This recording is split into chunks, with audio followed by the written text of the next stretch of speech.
Halo pionir, assalamualaikum warahmatullahi wabarakatuh. Selamat siang sahabat pionir semuanya, sahabat Getubrus channel dimanapun Anda berada. Kembali ketemu lagi dengan Getubrus channel, saudara-saudara. Hari ini Getubrus channel ingin menyapa Anda semuanya, sahabat pionir, sahabat Getubrus dari Sabang sampai Merauke ya. Kita hari ini ada informasi yang lagi panas ya di dunia ya, sahabat pionir semuanya. Kita coba jalan-jalan, ikuti keramaian saudara-saudara ya. Ya, tentu adalah seputar hacker Bjorka saudara-saudara ya. Bjorka yang sudah membuat heboh Indonesia ya. Ada informasi khusus tentang dirinya, ternyata siapakah dia ya. Kali ini saya ingin mengungkap kekayaan hacker dari Bjorka ini teman-teman ya. Ternyata Bjorka ini bukan kaleng-kaleng saudara-saudara ya, bukan hacker receh saudara-saudara ya. Yuk silakan ikuti dan simak sampai tuntas teman-teman semuanya ya, supaya tidak gagal paham. Silahkan nonton videonya, jangan di skip-skip ya. Yang sudah subscribe terima kasih, yang belum silahkan subscribe. Kita akan perbarui informasi-informasi kita seputaran dunia cryptocurrency dan dunia-dunia lainnya saudara-saudara ya. Yuk kita langsung ke lokasi teman-teman ya. Oke, seperti yang Anda lihat di di layar Anda ini, ada judulnya hacker Bjorka ternyata punya 127 BTC ya teman-teman, setara dengan 41 miliar rupiah saudara-saudara. Ini diposting oleh teknologi.id saudara-saudara ya, pada tanggal 12 September 2022 oleh Aji Reza Mahendra teman-teman. Jadi saya postingan ini, video yang kita bahas hari ini, yang kali ini adalah kita kutip dari teknologi.id. Lepas itu benar atau salah ya silahkan dicek ya nanti ke websitenya teman-teman ya. Seperti ini saudara-saudara judulnya, hacker Bjorka ternyata punya 127 BTC setara dengan 41 miliar rupiah. Wah, ini sudah kaya raya saudara-saudara Bjorka saudara-saudara, jadi bukan kaleng-kaleng ya. Oke, yuk kita baca informasinya. Teknologi ID, hacker Bjorka yang viral karena membocorkan banyak data penting Indonesia ternyata punya 127 Bitcoin atau setara dengan 41 miliar rupiah. Bjorka merupakan hacker dan anggota forum Bridgeit.to, tempat di mana ia menjual dan membagikan data hasil retasannya. Mungkinkah 127 Bitcoin ini didapat dari cara menjual data-data yang dia jual di forum itu, atau gimana saya nggak tahu pastinya teman-teman. Tapi kalau dilihat dari sepak terjangnya ya bisa jadi itu Bitcoin dikumpulkan dari dari hasil menjual data-data itu ya.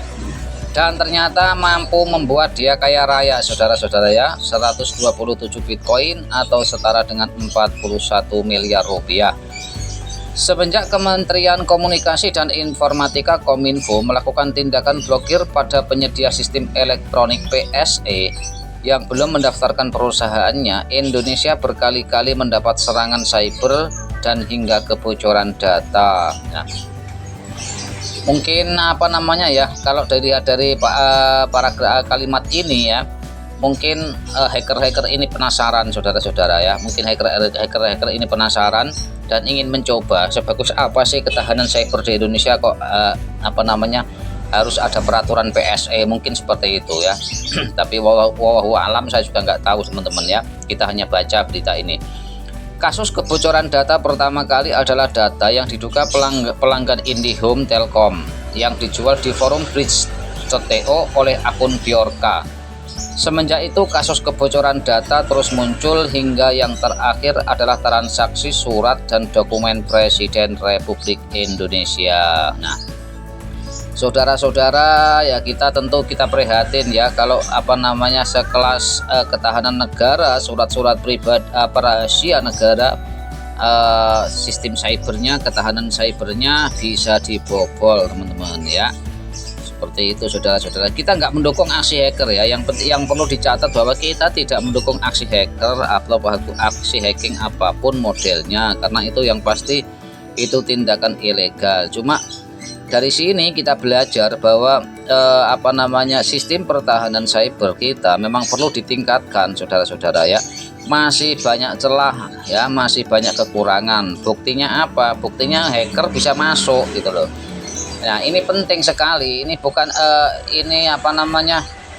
langkah yang paling penting itu kalau menurut saya ya, bukan mengejar bukan membunuh bukan mematikan si Bjorka-nya itu sendiri, tetapi lebih membuat bentengnya, teman-teman ya. Karena apa? Karena di dunia ini yang hacker itu ya, yang namanya hacker tidak hanya Bjorka ya, ada ribuan bahkan mungkin jutaan hacker di seluruh dunia ya, yang ada sebagian kegiatannya ini hanya untuk bersenang-senang, ada yang bertujuan ekonomi, ada yang bertujuan kriminal dan lain sebagainya.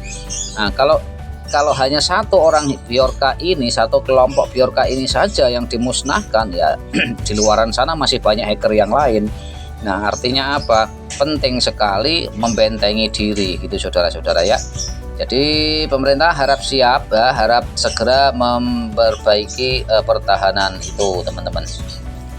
Bjorka dipahlawankan oleh netizen Indonesia lantaran dirinya berani menyerang dan mengkritik sistem keamanan digital Indonesia yang lemah. Bahkan Bjorka membocorkan data Menteri Komunikasi dan Informatika Kominfo Johnny G. Plate di hari ulang tahunnya. Ya, ini sudah ramai kemarin ya. Ini sudah sangat ramai kemarin. Namun dibalik semua serangan dan aksi yang dilakukan Bjorka, ternyata dirinya menyimpan mata uang kripto yaitu Bitcoin sebesar 127 Bitcoin atau setara 41,9 miliar saat ini. Nah, ini yang tadi kita bahas ya, mungkinkah Bitcoin ini dihasilkan dari hasil hacking itu ya. Hasil hacking, kemudian dia menjual data di forum-forum itu, kemudian dia bisa menghasilkan 127 Bitcoin ini, teman-teman ya. Dompet kripto milik Bjorka dibocorkan oleh salah satu tweet akun Twitter @darktracker_int 12 September 2022.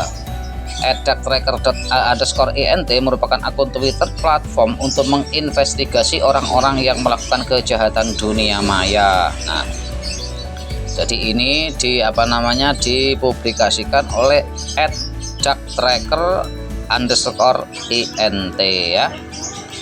Di dalam tweet tersebut berisikan link yang mengarah ke website blockchain.info yang memberikan informasi mengenai dompet yang diduga milik Bjorka ya, yang diduga ya, tapi sayangnya di sini ada kata yang diduga ya, teman-teman ya.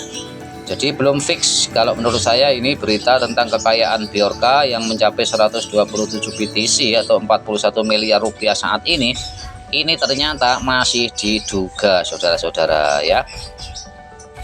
Ini seperti ini ya, Darktracker Web ID. Kemudian Bjorka juga sempat membuat tweet yang mengatakan bahwa dirinya sudah sangat kaya raya. Tapi di sini dibenarkan juga oleh Bjorka ya. Di sini dia mengatakan dirinya sudah sangat kaya raya. Nah, tweetnya seperti ini. Ya, I just realized that I'm already rich. Ya, seperti itu, saudara-saudara ya. Ini sudah mengakui bahwa dia memang sudah kaya, teman-teman ya. Ini foto pribadi, dokumen pribadi tangkapan layar Twitter Bjorka ya, Bjorka. Dia membalas sebuah tweet yang mengatakan bahwa Bjorka benar-benar punya 127 BTC. Namun sayangnya akun Twitter Bjorka ditangguhkan oleh pihak Twitter dengan alasan yang belum jelas. Hingga saat ini masih banyak orang menyuarakan tentang Bjorka di Twitter terkait aksi-aksi yang dilakukannya ya. Oke, saudara-saudara, jadi yang perlu kita cermati dari kasus ini ya, kasus Bjorka ini, teman-teman.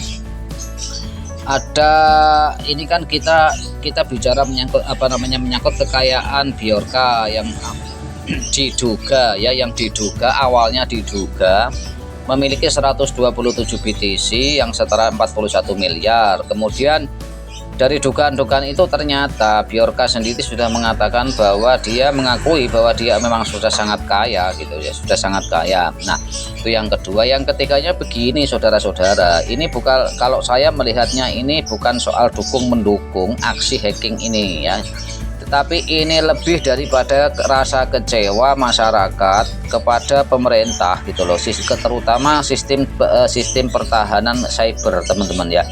Jadi ketika ada hacker seperti ini, jadi seolah masyarakat juga ingin menunjukkan bahwa itu yang dikatakan itu benar gitu loh. Nah itu bahwa buktinya kalau kami masyarakat menuding bahwa sistem keamanan cyber itu tidak kuat, belum kuat ya, ini langsung dibuktikan oleh aksi Bjorka ini gitu teman-teman. Jadi seolah-olah publik ini mendapatkan pembuktian bahwa apa yang disangkakan, apa yang dipradugakan selama ini itu benar, bahwa ternyata sistem pertahanan cyber kita itu belum mumpuni gitu saudara-saudara. Jadi kalau saya yakin semua orang pasti tidak suka lah intinya pada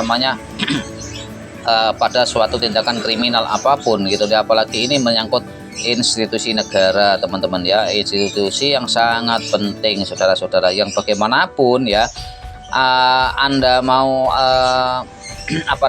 oposisi ataupun tidak ya, ini mengamankan aset negara, rahasia negara itu adalah menjadi kewajiban ya, menjadi kewajiban kita bersama, khususnya adalah pemegang-pemegang kekuasaan ya, pemegang-pemegang kebijakan ya.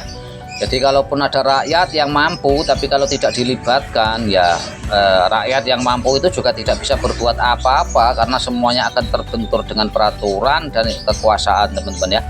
Tapi yang pasti di sini saudara-saudara ya, intinya sistem pertahanan cyber Indonesia masih sangat rapuh ya, sistem masih sangat rapuh yang perlu ditingkatkan. Dan semoga ini menjadi kritik ya, menjadi kritik untuk pemerintah supaya lebih hati-hati lagi, supaya lebih mempersiapkan diri, karena mau atau tidak mau, suka atau tidak suka, disadari atau tidak, kita hidup di dunia yang era peperangannya itu sudah menggunakan IT ya, sudah menggunakan cyber ya. Senjata itu peperangan yang paling terakhir sekarang ini teman-teman ya. Kalau senjata itu adalah senjata militer itu ya, itu perang terakhir ya, langkah terakhir. Tapi yang pasti setiap hari itu kita menghadapi peperangan semacam ini saudara-saudara. Jadi pemerintah juga harus sadar itu gitu ya, karena keselamatan warga seluruh rakyat Indonesia ada di tangan pemerintah saudara-saudara. Oke ya, ternyata Bjorka ini sudah sangat kaya raya ya, sudah sangat kaya raya. Dia memiliki 127 Bitcoin, dah cukuplah untuk makan seumur hidup ya, untuk biaya hidup ya, gitu saudara-saudara ya. Tapi harap jangan ditiru ya, jangan ditiru, karena ini kita hanya mengambil berusaha mengambil pembelajaran dari peristiwa ini saja saudara-saudara. Dan saya juga tidak mendukung ya, saya pribadi juga tidak mendukung aksi-aksi hacker seperti ini teman-teman. Walaupun saya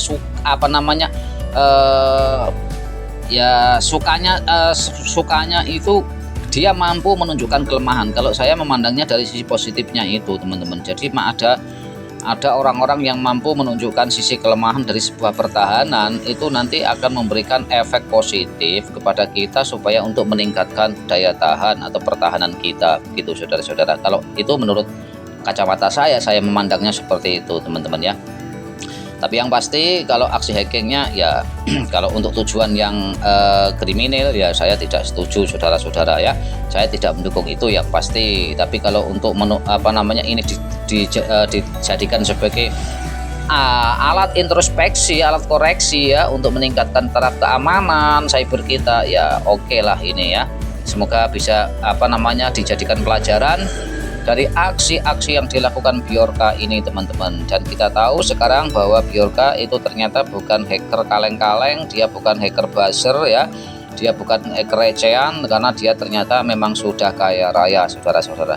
Oke, begitu informasinya, informasi yang mungkin yang paling panas saat ini saudara-saudara. Kurang lebihnya silakan dikoreksi ya, silakan dikoreksi di dalam kolom komentar, karena ini terbuka sifatnya ya. Silahkan Anda yang punya pandangan lain, silahkan saudara-saudara dimasukkan di dalam kolom komentar.